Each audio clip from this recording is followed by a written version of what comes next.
하나가 샌디에고 로켓츠, 지금의 휴스턴 로켓츠죠. 그리고 하나가 시애틀 슈퍼소닉스. 조던 은퇴하고 두세 시즌 너무 못해서 90년대 최고 승률이 시애틀 소닉스예요. 조던 돌아온 조던이랑 이제 95, 96 파이널 붙었었고 거기서 이제 지고 도시 자체가 농구에 미쳐 있는 그런 시대였다고 해요. 그러면서 또 이제 컨퍼런스 재편도 일어나고 디비전 재편도 일어나고 하면 또 새로운 볼거리가 될 것 같아요. 네.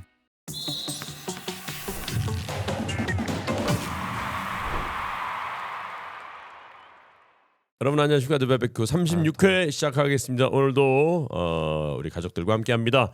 연기령, 석환이 형 오셨고요. 네네. 소닉이야 MVP 스가야. 아 반갑습니다. 소닉 사사입니다. 소닉님 어서 오십시오. 반갑습니다. 지난주까지 봤던 그 MVP 스가랑 되게 비슷하게 생기셨네. 그분도 성격이 이런가요? 예, 아주 거지 같더라고. 메가리가 없는 게 비슷해. 일반인들은 카메라 돌면은 어색할 수밖에 없습니다. 일반인들은 나 미치겠다. 저희가 이제 여러분과 함께 나눌 얘기 이제 추억의 구단이 됐습니다. 그렇죠? 이 팀이 67년에 창단이 됐죠. 그리고 이제 2008년까지 우리들의 기억 속에 남게 된 팀 바로 이 팀입니다. 보여주세요. 네네. 시애틀 슈퍼소닉스. 시애틀이라는 도시는 미국 내에서도 참 많은 어떤 스토리도 있고 얘기거리들이 있는 도시잖아요. 시애틀에 관련된 뭐 기억이나 역사적인 거 얘기 좀 해주세요. 시애틀은 제가 한번 가봤는데요. 네. 시애틀의 잠 못 이루는 밤. 그렇죠. 영화가 있었어요. 나왔거든요. 그거 보면서 시애틀도 한번 가보고 싶다. 근데 결정적으로 거기서 마지막 장면 뉴욕이잖아요. 네. 엠파이어 스테이트 빌딩. 사람들은 근데 엠파이어 스테이트 빌딩을 더 많이 기억하더라고요. 네. 슈퍼소닉스라고 이름을 지은 이유가 있잖아요. 시애틀이 의외로 기업과 관련된 도시입니다. 그 중에 보잉사가 보잉사. 바로 시애틀에 있고요. 그래서 슈퍼소닉 작년에 그 히트쳤던 프로미스나인의 슈퍼소닉이라는 노래가 아니라 보잉사의 슈퍼소닉입니다. 그리고 그 마이크로소프트 바로 빌 게이츠가 시애틀 사람이기 때문에 마이크로소프트도 거기 에 있었고 스타벅스도 거기 스타벅스 1호점이 바로 되게 유명한 관광지잖아요. 그렇죠. 거기만 갈 수 있는 가면 살 수 있는 그 굿즈들도 있고 바로 시애틀 슈퍼소닉스의 구단주였던 인물이 하워드 슐츠 스타벅스 창립자입니다. 그리고 시애틀이 기후적으로 좀 되게 우중충하다면서요. 시애틀은 비가 많이 비도 많이 내려요. 내리고. 그리고 좀 우울해요 분위기가. 거기 저도 몇 번 가봤었는데 도시 자체는 정말 예뻐요. 일단 푸릇푸릇해요. 미국에서 푸릇푸릇한 도시 많이 없거든요. 그런 면에서는 되게 정말 예쁜데 기후는 좀 흐리고 비 많이 내리고 조금 습도가 높고 제가 그 시애틀 가면서 재밌게 봤던 게 거기 피쉬마켓이 한국 해산물 시장이랑 좀 비슷한 느낌이 나요. 거기서 막 사람들이 나와서 뭐 생선 몇 마리에 얼마 막 이렇게 막 소리 지르는 것도 있고 한국이랑 뭐 비슷하더라고요. 생선 집어 던지고 막 맞아 생선 집어 던지고 그 자체가 그거예요. 관광 구역이에요. 그 집어 던지고 막 그거 사람들 비디오 찍고 뭐 올리고 막 그런데 날씨가 또 썩 좋지 않아서 그런지 뭐 제가 정확한 근거는 없습니다만은 극단적 선택을 좀 많이 하는 도시다라는 얘기도 들었고 약간 우울한 도시. 그렇다고 그러더라고. 관절염 환자는 가면 안 되겠다. 그죠? 세 분 말씀만 들으면 거의 어촌에 우중천에 만든 대도시로 알고 있고요. 또 거기 사시는 분들은 만족도가 또 높더라고요. 사는 분들은 또 사람들은 다 또 적응하게 돼 있으니까. 그죠? 근데 거기는 보잉사가 워낙 크기 때문에 보잉사가 실적이 좋냐 안 좋냐에 따라서 경기를 되게 많이 탄다고 하더라고요. 먹여 살리는 기업이네. 네. 자, 그래서 시애틀 얘기를 좀 해보도록 하겠습니다. 자, 연기령, 시애틀 슈퍼소닉스는 어떤 팀이었습니까? 시애틀 슈퍼소닉스는 1967년 아까 말씀하신 것처럼 67년에 창단했는데 67년이 바로 ABA가 탄생했던 때예요. 그래서 그때 NBA가 그에 맞서서 두 개의 팀을 창단을 하거든요. 하나가 샌디에고 로켓츠, 지금의 휴스턴 로켓츠죠. 그리고 하나가 시애틀 슈퍼소닉스. 시애틀 슈퍼소닉스는 창단하면서 한동안은 우승 못했고 당연히 바닥권에 있었는데요. 창기 스타하면은 레니 윌킨스를 빼놓을 수가 없어요. 레니 윌킨스가 선수 겸 감독으로 뛰면서 좋은 성적을 냈고 그리고 재밌는 건 이 팀이 플레이오프 처음 나갔을 때 감독이 빌 러셀입니다. 빌 러셀이 처음으로 팀을 플레이오프에 올려놨었고 그리고 다시 레니 윌킨스가 선수를 관두고 감독으로 전임하면서 우승을 한 번씩 또 시켰었고요. 19년도에 구단의 유일한 우승을 이끌었고 전년도에는 또 아쉽게 파이널에서 졌었는데 그때 팀이 워싱턴 블리츠였고 그 다음 해에 워싱턴 블리츠에게 복수를 하면서 첫 번째 우승을 차지했죠. 아 2년 연속 네. 똑같은 팀을 만났네. 70년대 말에 두 팀이 라이벌이었습니다. 79년에 우승을 했다. 그리고 80년대 넘어오면서도 역시 그 서부가 그때는 약했어요 조금. 네, 레이커스가 절대 강자였고 나머지 팀들은 조금 떨어졌는데 80년대에도 뭐 이런저런 성장 내면서 플레이오프 자주 갔었고 그러다가 이제 90년대 들어서 게리 페이튼, 션 캠프를 앞세우면서 좋은 성적을 냈고 한 번 더 플레이오프에서 파이널까지 진출한 적이 있었죠. 그럼 아마 소닉이 얘기할 겁니다. 얘기해 주세요. 팬들한테 이제 시애틀 슈퍼소닉스는 강팀 이미지일 텐데 마이클 조던 시카고 불스는 이제 조던 은퇴하고 두세 시즌 너무 못해서 90년대 최고 승률이 시애틀 소닉스예요. 그러니까 그만큼 강팀이었고 응원하게 된 계기가 93, 94 시즌 조던 은퇴하고 나서 직후에 시애틀이 전체 1위였어요. 맞아요. 네. 근데 이 팀 경기 처음 본 게 날짜도 기억나요. 식목일. 그때 식목일이 공휴일이어서 그때 SBS 농구라는 프로그램이 원래 밤에 했었는데 그걸 낮에 했어요. 휴스턴 로켓츠랑 시애틀 슈퍼소닉스 경기 했었거든요. 그 방송이 이제 3, 4쿼터 보여주고 1, 2쿼터는 하이라이트 보여주고 그 앞에 이제 지금으로 치면 이제 믹스 영상 같은 거 보여줬었는데 과장 광고에 조금 속았죠. 션 캠프 덩크 하이라이트 보는데 야, 세상에 이런 게 다 있구나. 좀 엘튼 리스터라는 선수 앞에서 이제 다리 시옷자로 하면서 덩크 그거 이제 녹화해서 제가 그 94년에 녹화해서 2010년까지 가지고 있었어요. 그 정도로 정말 테이프 끊어질 때까지 봤던 그 영상인데 그걸 보고서 이제 팬이 됐고요. 그 시즌에 이제 전체 1위인데 8번 시드 덴버 너게츠한테 업셋을 당해서 그게 되게 저한테 충격이고 약간 한으로 남아서 계속 이제 응원하다가 그 이듬해에도 업셋 당했거든요. LA 레이커스한테 4-5긴 한데 업셋 당하고 그러다가 이제 돌아온 조던이랑 이제 95, 96 파이널 붙었었고 거기서 이제 지고 그 이후에도 이제 서부 강팀으로 한 2년 정도 더 유지를 했는데 파업이랑 이제 션 캠프 트레이드 그리고 빈 베이커 알코올 중독 이게 겹치면서 이제 서서히 쇠락기를 겪으면서 케빈 듀란트 드래프트 되기 한 7, 8년 이 정도는 굉장히 이제 별 볼 일 없는 팀 전체적으로 별 볼 일 없는 팀이 돼서 저는 이제 졸지의 비주류 팀 팬으로 이제 지내고 있었고 그러다가 이제 오클라호마 시티로 연고지가 바뀌고 하면서 듀란트, 웨스트브룩, 하든 이렇게 차례를 뽑으면서 강팀이 돼서 우리가 아는 지금 오클라호마 시티의 역사를 만들게 된 거죠. 그러니까 기록을 보니까 최고 승률이 95, 96 시즌에 78%네. 네, 이때 1위를 했고 이때 감독이 조지 칼이었고요. 이때는 뭐 슈퍼스타들이 있었지만 물론 게리 페이튼, 션 캠프가 있었지만은 벤치 멤버들이 굉장히 강했어요. 나오는 벤치 멤버들이 너무 강해서 벌떼 농구 같은 요즘 뭐 어떻게 보면 클리블랜드나 뭐 이런 팀들의 농구처럼 막 벤치 멤버들이 나와도 엄청나게 강한 그런 팀이었습니다. 한 두 팀, 세 팀 꾸려지는 팀이네. 그렇죠. 예. 최저 승률이 2007, 2008 시즌에 24.4%. 네네. 이건 팀도 아니네. 그게 마지막 시즌이거든요. 그렇죠, 맞아요. 근데 그게 되게 고마운 게요. 듀란트 루키 시즌인데 이상한 감독님이 계셔가지고 슈팅 가드로 듀란트 쓰면서 두 시즌을 거의 박살을 내주세요. 20승, 21승 이렇게. 듀란트 운이 좋은 게 그때 두 시즌 많은 바람에 웨스트브룩에 하든 두 번 더 뽑아가지고 순식간에 강팀이 됐습니다. PJ 칼리시, 네네네. PJ 칼리시. 그분 굉장히 공신이세요. 듀란트를 2m 8cm의 듀란트를 네네. 슈팅 가드로 쓰고 제프 그린, 제프 그린을 스몰 포드로 쓰고 뭐 이상한 농구 하다가 망했죠. 네. 우리 석환님이 기억하는 시애틀. 저는 시애틀에 대한 기억은 많이 없어요. 제가 슈퍼소닉 시절을 경험하지 않은 사람이거든요. 그래서 그 분위기를 자세하게 설명할 수 없는데 참 저 생각보다 좀 어립니다. 저 댓글에 저 40대 아니냐는 그런 댓글을 봤는데 저 20대예요, 20대. 저 악플 너무 심하네. 지금 피해를 보는 거야. 하여튼 저 슈퍼소닉스 시절을 경험하지 못한 사람이에요, 저.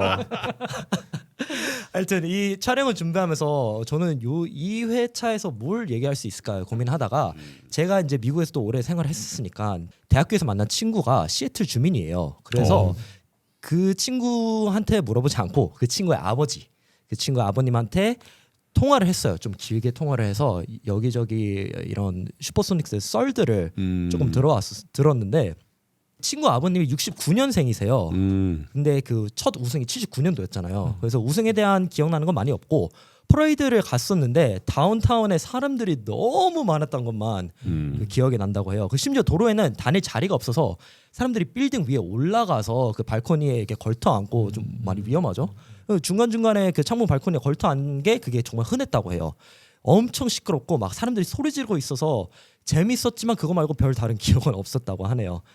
끝날 때쯤에 멀리서 어떤 미친놈이 막 확성 겪고 막 소리 지르는 거 들었는데 나중에 알고 보니 그게 슈퍼소닉스 감독 레니 윌킨스였다고 하는 그런 재밌는 썰도 있습니다. 캠프와 페이튼 시대 때는 이제 대학교와 직장 때문에 미네소타와 시카고에 있어서 슈퍼소닉스 골든 에이지 경험을 잘 못했지만 그 기억나는 거는 아무리 멀리 떨어 있었어도 홈타운에 돌아가서 동창들을 만나면 펍에서 얘기하는 게 농구밖에 없었대요. 무조건 농구. 물론 다른 스포츠도 있었겠지만 농구가 한 7-80%의 그 스토리를 야구 얘기 할만도 한데 안 하나? 야구 맞아요. 마리노스도 있었는데 뭐 야구 얘기 많이 안 했었나 봐요. 농구를 워낙 좋아하셨나 보지. 맞아요. 그리고 슈퍼소닉스의 골드와 그린 색깔은 어딜 걸어가든 흔하게 보였을 정도로 도시 자체가 농구에 미쳐 있는 그런 시대였다고 해요. 그리고 막 도시 돌아다니면 보면 완전 슈퍼소닉 스티커로 덮여 있는 차를 보는 게 흔한 일이었다고 하고요. 재밌는 썰이 하나 있는데 한 번은 친구들과 이렇게 펍에서 술을 마시고 있었대요. 근데 이제 한 친구가 사인 그 숀 캠프 사인 카드 시그니처 있는 카드를 이제 가져와서 이제 막 자랑하기 시작했어요. 막 야 나 봐라 나 이거 받았다 이거 이러면서 그래서 펍에 있는 사람들 전부 다 보여주기 시작했는데 거기에 있던 그 사장이 그걸 보면서 내기를 제안했어요. 오늘 슈퍼소닉스 경기 지금 하고 있는데 소닉스가 이기면 이 펍에 있는 사람들 술 내가 전부 다 쏘겠다. 골든벨을 울리겠다. 그런데 지잖아? 카드 내 거다. 그런 거예요. 결과 어떻게 될게요?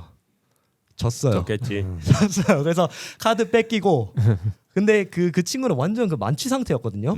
그래서 자기가 카드 뺏긴지도 모르고 집에 다시 돌아와서 친구들한테 들었대요. 야 너 어제 기억나냐? 너 숀 캠프 그 오토그래프 들어간 그 카드 그거 넘겨주고 왔다. 듣고 나서 그 후로는 그 스토리에 대해서 언급을 안 해서 한 번도 그 친구랑 언급을 안 해서 어떻게 된지 모르지만 그 친구의 지인들 얘기 들어보면 그 친구가 다시 펍에 가서 제발 카드 다시 돌려달라 돈 얼만큼이라도 다 주겠다 이렇게 좀 쪼잔한 모습도 보였다라는 그런 재밌는 썰도 듣고 왔었어요. 그러면 아니, 구단 역사로 보면 레니 윌킨스는 뭐 영구 결번 정도 돼. 그렇죠. 첫 번째 슈퍼스타였기도 했고 그죠? 네, 감독으로 선수경 감독으로 뛰기도 했고 나중에 우승할 때도 감독을 하게 됐는데 지금 그 영구 결반의 선수가 7명 있어요. 근데 거스 윌리엄스, 니컬슨이 된 게 참 특이하고 네이트 맥밀런, 미스터 소닉이었죠 별명이. 미스터 소닉 같네. 아 좋아했어요. 네이트 맥밀런. 그리고 레니 윌킨스 그리고 스펜서 헤이우드, 프레드 브라운, 잭 시크만인데 스펜서 헤이우드 많이 뛰지도 않았는데 해주고 뭐숀 캠프나 게리 페이튼은 안 해주는지 모르겠는데. 게리 페이턴은 아마 오클라호마 시티에서 해준다 그랬는데 거절했을 거예요. 아마 팀 다시 생김한다고. 황금기라고 보는 게 90년대도 있지만은 70년대 말이라고 볼 수 있는데 그때 얘기를 하자면은 77, 78 시즌에 출발이 되게 안 좋았어요. 5승 17패로 시작해가지고 감독이 잘립니다. 잘리면서 데리고 온 게 다시 레니 윌킨스였고요. 그 이후에 42승 18패를 하면서 플레이오프에 올라갔어요. 플레이오프 올라가면서 승승장구를 하는데 레이커스를 1라운드에서 꺾고 2라운드에서는 전년도 우승팀인 포틀랜드 꺾고 그다음에 덴버 꺾고 파이널에서 워싱턴과 만났는데 7차전까지 가는 접전을 펼칩니다. 근데 7차전에서 아쉽게 6점 차로 패했는데 이날 경기에서 정말 역적이 하나 탄생을 해요. 야투 14개 전적까지 모두 실패하고 4득점 4리바운드 2어시스트에 그친 데니스 존슨이라는 선수가 있었어요. 그래서 완전 역적이 됐죠. 이 다음 시즌에 이 선수가 파이널 MVP가 됩니다. 극적인 반전이죠. 파이널에서는 그 다음에 또 워싱턴과 붙었을 때 4승 1패로 이기는데요. 이때는 21득점 올리면서 전년도의 역적이 파이널 MVP가 되는. 데니스 존슨은 아마 기억할 거예요. 보스턴 셀틱스가 80년대에 우승할 때 레리 버드, 케빈 맥켈이 있을 때 포인트 가드였던 선수죠. 매직 존슨을 막았던. 그래서 많이 기억할 텐데 사실 시애틀에서 파이널 MVP를 차지했던 선수입니다. 그다음에 80년대에도 뭐 나쁘지 않은 성적을 거뒀었어요. 뭐 톰 체인버스 뭐 이런 선수 있으면서. 근데 그다음에 이제 90년대에는 우리가 기억하는 조던과 맞붙었던. 그래서 조던과 맞붙었을 때 3패 다음 있잖아요. 먼저 경험이 없어서. 그다음에 게리 페이튼이 마이크 조던 막으면서 2승을 반격을 한 것도 저는 대단했다고 보고요. 그러면서 팬들에게는 각인이 돼 있죠. 그래서 사실 OKC는 별로 인정하고 싶지 않겠지만 그리고 인정하려고도 하지 않겠지만 사실 시애틀 소닉스가 그대로 온 거 아니에요. 그렇죠. 네. 그렇게 봐야 되죠. 그러면은 창단도 거의 2008년 OKC 창단이 그렇죠. 2008, 2009 시즌부터 오클라호마 시티 이름으로 참가를 했죠. 이때 그 아마 석환이가 다큐멘터리 봐서 얘기를 할 수 있을 텐데 사실 그 좀 말이 많았어요. 뉴스에서 구단을 처음에는 OKC에서 프로 구단을 원한다는 얘기가 있었고 그걸 대상으로 시애틀을 매입한다는 얘기가 있었는데 시애틀 팬들 반대 때문에 시애틀이 남겠다라는 거짓말을 했었거든요. 맞아요. 네, 그래가지고 아. 네. 근데 그걸 옮겨갔기 때문에 시애틀 팬들이 굉장히 안 좋아했었죠. 아, 지금도 감정이 되게 안 좋아서 그 시애틀 출신 선수들이 뭐 오클라호마 가면은 호텔 방에 뭐 난방이 잘 안 된다든지 뭐 이런 뭐 불평도 하고 감정이 되게 안 좋은 걸로 알고 있어요. 근데 저는 둘 다 안 가봤고 한국에서 하니까 아무 문제 없이 그냥 저는 응원팀을 바꾼 적이 없거든요. 근데 제 주변에도 호네츠를 90년대 응원하다가 펠리컨스 팬이 됐다가 나중에 호네츠가 생겼는데 펠리컨스로 그냥 남아있는 분이 계세요. 정체성의 혼란이야. 이분은 응원팀 안 바꾸신 분이거든요. 그러니까 저도 마찬가지죠. 그러니까 저 연고 이전이 저한테는 별 상관이 없다. 그래서 그냥 쭉 보고 있습니다. 호네츠는 전례가 있기 때문에 만약에 시애틀이 네네. 지금 새로운 확장 구단이 될 수도 있다는 얘기가 있잖아요. 네. 구단명을 슈퍼소닉스로 해도 괜찮지 않을까 하는 생각이 들어요. 지적 네. 재산권 아마 다 놔두고 온 걸로 알고 있고요. 생기면은 무조건 슈퍼소닉스가 될 거예요. 그럼 영국 결과는 어떻게 되나? 그쪽에서 아마 옮겨가고 이제 옮겨오나? 니칼리스는 오클라호마 시티에서 아마 데리고 있을 것 같고 페이트는 거기서 받겠다고 했어요. 새로 구단이 생기면 안 생기면. 안 생기면 못 받는 거죠. 뭐. 근데 그런 말도 있어요. 뭐 진짜 빠르면 26년도, 27년도부터 뭐 익스펜션을 통해서 시애틀 슈퍼소닉 그리고 라스베가스에 팀을 하나 더 넣겠다. 그래서 32개 팀의 리그로 가겠다. 이런 말도 있는데 26년, 27년 하면 26, 27 시즌이면 얼마 안 남았잖아요. 벌써 작업이 들어가야 되는 상황. 가능할까 싶어요. 확장 드래프트도 해야 되고 이런데. 근데 사실 네. 떡밥이 그 시애틀 부활 떡밥이 한 10년 됐어요. 진짜 가시권에 들어갔을 때가 몇 번 있었는데 세크라멘토 킹스가 이제 팔리면서 그 비백 구단주가 사기 전에 그 필 잭슨 그 오피스 군단 해가지고 이제 거의 확정됐었는데 케빈 존슨 그 핀선즈 뛰던 그 선수가 시장이잖아요. 세크라멘토 그 사람이 이제 결사적으로 막아가지고 한 번 안 됐었고 LA 클리퍼스 발머가 매입했을 때도 발머 때문에 시애틀 갈 것이다 했는데 그 떡밥이 좀 돌다가 또 안 됐었어요. 하고 사실 뭐 돼야지 되는 거지. 그렇지. 뭐 말은 계속 나오고 있는데 생길 것 같아요 저는. 시애틀 지금 팬들은 준비되어 NFL이 있어요. 32개 팀이잖아요. 네. 네. NBA도 32개 팀으로 해도 상관은 없을 것 같고. 그러면서 또 이제 컨퍼런스 재편도 일어나고 디비전 재편도 일어나고 하면 또 새로운 볼거리가 될 것 같아요. 예. 그런 거 보면 미국인들은 그 자기 지역에 있는 스포츠 팀에 대한 애정이 어마어마해요. 이 차이지 않을까 잘 싶어요. 활용하면 근데 거기는 세금 많이 쓸 수 있을 건데 기업들이 많아서 시애틀은. 근데 경기장이 진짜 오래됐었거든요. 예. 새로운 구장을 좀 아주 현대식 구장을 좀 지어줬으면 좋겠는데 그 시가 그러질 않아서. 예. 어쨌든 이제 즐겁게 놀 수 있는 환경을 마련해 주는 게 더 중요하잖아요. 그죠? 아, 요즘에 진짜 뭐 유명하다 그러면 다 쫓아가잖아. 전국 어디나. 주차장 잘 돼 있겠다 뭐 이러니까 그냥 쫓아가는데 어쨌든 그런 환경이 됐으면 좋겠고 뭐 시애틀과 관련된 그러니까 어쨌든 이게 시애틀이 그대로 오클라호마를 간 거고 그렇게 따지고 보면 시애틀의 마지막 드래프트된 누구야 케빈 듀란트하고 러셀 웨스트브룩 네네 웨스트브룩이 마지막입니다. 그렇게 쭉 이렇게 이어지는 거 아니에요? 네네네. 2005년에 또 마지막 불꽃 한번 피웠잖아요. 그때 레이 알렌하고 라샤드 네네. 루이스 있을 때.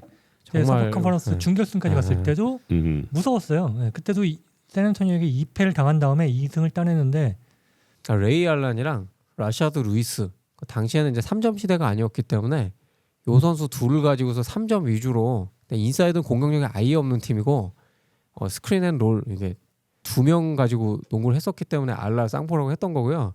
요거 빼면 내세울 게 없는 팀이었어요. 근데 진짜 요거 화력으로 그 3번 시드 받아가지고 2라운드까지 갔었는데 사실은 이때도 잘할 거라고 생각하는 사람이 아무도 없었고 시즌 전에 저도 이제 이게 첫 끝발이 언제까지 가나 이렇게 보고 있었는데 끝까지 잘해서 그냥 고마웠던 팀이고 사실 이게 좀 유지가 됐으면 강팀인데 바로 이듬해 꼬꾸라지고 한 시즌 더 못하니까 그 샌프레스티 단장 부임하자마자 둘 다 잘라버려요. 약간 그러면서 이제 시애틀로 연고지도 넘어가고 하니까 저한테는 레이 앨런 하면은 되게 좀 안타까운 이름이고 좀 고생만 하다 간 것 같아서 좀 안쓰럽기도 하고 근데 그때 그 당시 저는 기억하는 경기들이 되게 많아요. 유타한테 막 득점 폭격했던 경기도 있고 피닉스 선즈한테 2차 연장까지 가면서 계속 마이클 조던 더샷 있잖아요. 크로스오버 하면서 이제 넣었던 풀업 점퍼 같은 거 그거를 3점으로 계속 넣으면서 위닝샷 넣고 이긴 경기 있어요. 그거 몇 시간 있다 코비가 81점 넣어서 바로 묻혔거든요. 근데 그런 것들이 레이얼은 되게 많았었어요. 그래서 되게 좀 레이얼 하면은 그냥 깔 거 없고 매너도 좋고 득점 많이 해달라고 하니까 25점 넣어줬고 그냥 고맙고 그냥 그런 이름이었는데 시애틀 약간 좀 부정적인 얘기 했어요. 시애틀에서 이제 오클라호마 시티 옮길 것 같다 이런 루머가 돌 때 레이 알런이 자기 연고지 좀 반대한다 그러고서 며칠 있다 트레이드 되더라고요. 그래서 저한테 약간 시애틀 슈퍼소닉스의 마지막 약간 고려 왕조의 유신 같은 약간 그런 느낌?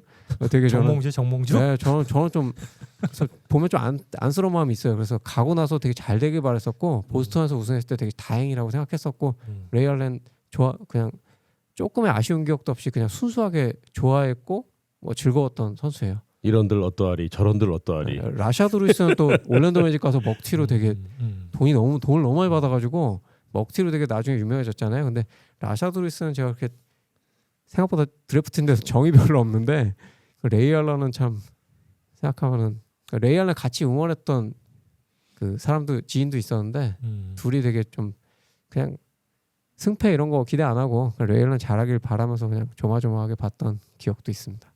그때 제롬 제임스 그리고 뭐 제롬 제임스랑 또 누구 있었죠? 그 데니 포슨 그리고 막 덩어리들 공격은 못하는데 레지 에반스. 네. 네. 리바운드 잘 잡고 몸싸움 잘하는 애들. 그래서 나중에 마노지노빌리가 페네트레이션 하고 들어오는데 막 가격해가지고 페네트레이션 못 들어오게 만들었거든요. 그래서 반격하면서 그땐 재밌었거든요, 사실. 아 근데 센터가 너무 약한 팀이었어요. 그 잘할 때도 샘 퍼킨스 3점 쏘는 센터 반쪽 센터였고 그 뒤에 이제 짐 맥길베인이라고 그때 LA 편에서 얘기했던 그 엉터리 센터. 오닐 막기. 네. 그 다음에 이제 켈빈 부스라고 또 플레이오프에서 반짝한 선수도 이제 비싸게 될 것 같다 또 망하고 이런 게 이제 만성화되던 팀이고 제롬 제임스도 3.4리바 이 정도 하다가 그때만 반짝했어요. 잡니 많이 하다 너무 당하니까 안 잡았어요. 뉴욕으로 네네. 거액 받고 나갔죠. 네네. 네. 그리고 이제 드래프트에서 3년 연속으로 센터 뽑았는데 다 망했어요. 뭐 그런 시절이라서 저한테 센터 고트가 지금 하텐슈타인이 지금 고트인데 그 영국 알반 선수 중에 유일하게 전설적인 선수가 잭 시크만하고 있어요. 2m 13cm. 잭 시크마? 네, 백인이고 시크마. 곱슬머리, 백인 라면 머리 한 아저씨 있는데 이때도 막 카림 압둘자바나 이런 센터들이 많았던 시대잖아요. 근데 이 선수는 그런 포스트업보다는 페이스업이 상당히 좋았고 시크마 무브라는 게 있어요. 시크마 무브. 보통 오른손잡이의 축과 반대발로 뒷발을 빼면서 중거리슛을 던지는 이게 그러니까 특이하기 때문에 막기가 상당히 어려운 시크마 무브라는 가진 이 선수가 79년도 우승할 때 주역이었습니다. 센터가 다 나쁜 건 아니었어요. 저도 시크마 선수는 비디오를 좀 봤는데 되게 좀 플레이가 현대적이더라고요. 좀 이쁘게 하고 패스도 잘하고. 여기도 명예전당에 오른 선수인가요? 시크마는 아마 못 올랐을 거고요. 레니 윌킨스는 올랐고요. 거스 윌리엄스도 아마 올랐을 거고. 스펜서 헤이우즈도 올랐는데 사실 스펜서 헤이우즈는 시애틀에서 많이 뛰진 않았는데 올랐더라고요. 그다음에 이제 오클라호마 시티 얘기는 안 하는 겁니까? 그런데 오늘은 글쎄요.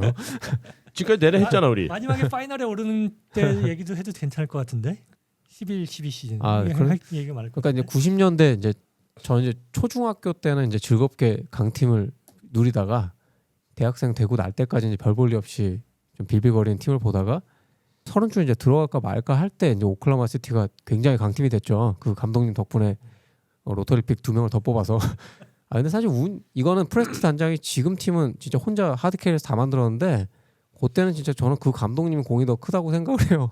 그 하든까지 뽑는 거는 그 감독님 아니었으면 불가능했고 그래서 이제 갑자기 짱짱한 멤버는 이제 샌안토니오 스퍼스 이기고서 파이널 올라갔잖아요.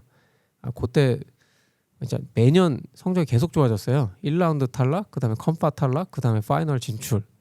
아 그런데 그때 트레이드 편에서 한번 말씀드렸듯이 하든을 약간 선제적으로 보냈다가 정점이 좀 깎이고 그다음에 이제 부상도 생겨서 그 팀이 이제 결국 우승 못하고 2016년에 해체를 하게 됐는데 저는 이제 메인스트림에서 제가 응원하는 팀이 노는 거를 되게 오랜만에 봐서 근데 그리고 이제 요새 다시 누리고 있잖아요. 그러니까 6, 7년에 한 번씩 6년 주기가 이제 뭐 10년, 6년 뭐 이렇게 되는 셈인데 캐스터님이 그때 말씀하셨듯이 스포츠 좋아하는 사람들은 스포츠로 자기 어린 시절이나 젊은 시절을 기억한다고 하잖아요. 저는 지금 이 시애틀 슈퍼소닉스 로고 오랜만에 봤는데 요거 보면 이제 초등학교 친구들이 생각이 나고요. 근데 오클라호마 시티 그 하든이나 뭐 듀란트 하이라이트 가끔 보면 그때 만났던 사람들이 생각이 나고 나중에 몇 년 있다가 SGA를 생각하면 이제 느바비큐 멤버들이 생각이 날 것 같아요.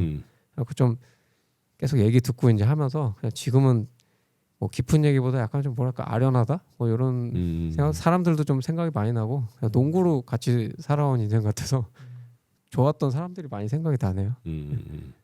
팬 여러분께서도 그뭐 NBA 당장의 성적 보는 것도 중요하지만 심심할 때 그냥 쓱 서치해서 구단의 역사 이렇게 팔로우 쭉 한번 하는 것도 나름 재밌을 거라는 생각이 들고 혹시 알아 또 저희 느바베큐야 몇 회까지 이어질지 모르겠지만 한 3만 5천 회쯤 되면은 야 그때 느바베큐에 요런 4명이 나와서 초창기 멤버로 떠들었지 뭐 이런 얘기를 지금 고인이 되신 소니님 뭐 그죠? 최영길 위원님 10주기입니다.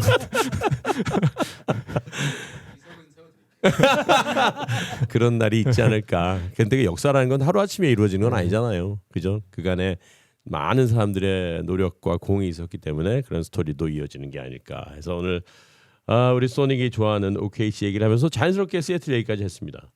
덕분에 즐거웠습니다. 저는 저 때문에 편성이 된 것 같아서 네. 좀 죄송하기도 한데 영길이 형 예전 얘기 하시는 거를 어느 때보다 재밌게 들었고요. 행복했고요. 하다 보니까 이제 각 시기에 이제 응원할 때 같이 만났던 그 사람들 얼굴도 생각나고 그러고 좀 그립기도 하고 그냥 소소하게 그냥 마음이 따뜻해지고 즐거웠습니다. 정체성을 밝혀 주십시오. MVP 스갑니까? 소닉입니까? 소닉이죠. 근데 대단히 착각하고 있는 게 본인 때문에 이 편이 편성됐다고 하는데 그게 아니라 OKC가 잘해서 편성된 아 거예요. 그렇습니까? 그렇게 중요한 인물이 아니야? 그래도 시애틀을 다뤄주신 게 그냥 감사합니다. 우린 이렇게 서로 지켜주는 분위기 아니고 밟는 분위기예요. 자 이렇게 해서 오늘 느바베큐 OKC의 전신이라고 할 수 있는 시애틀 얘기를 하면서 또 여러분과 함께했습니다. 오늘 순서 마치겠습니다. 36회 마칩니다. 37회 때 인사드리겠습니다. 고맙습니다.